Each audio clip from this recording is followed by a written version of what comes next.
I don't know that Ms. Goldberg and I disagree on the principle at all as much as the implementation. I think it's horrific that we've had classrooms that have gone unused or that we haven't charged charters for this. The question I have is who's the onus on? To use Ms. Goldberg's example, if I have an extra room and it's not that I don't want to pay for it in my apartment, it's that are any of us going to voluntarily tell the landlord, by the way, you haven't billed me in 3 years, or are we going to wait for that bill and then pay it? So my question, I share the disappointment that in a time of fiscal restraint, we haven't gotten this money.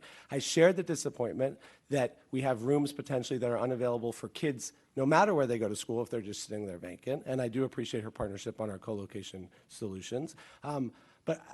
So I'm just frustrated that it seems like we are now saying, after not implementing the board's resolution, not accurately invoicing charters, that in some of these cases, 4 days ago, we've sent an invoice and we've said, pay or you won't be renewed. I have a question for Dave Holmquist. If that's legal, it sounds a little extortive.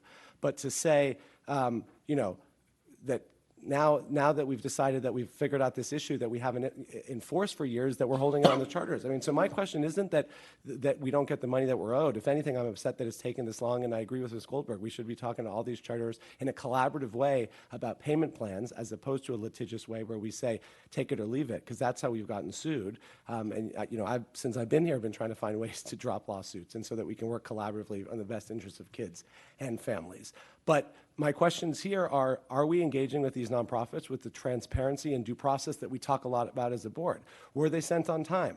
Can they legally be part of the renewal process? Are they accurate? And I know that district staff, some of which is here, are diligently working to correct this, but in the leasing context, it's a mess. We have nonprofits on our campuses that we don't know are there. We don't know what they owe us. We haven't billed them. So I do have questions about accuracy.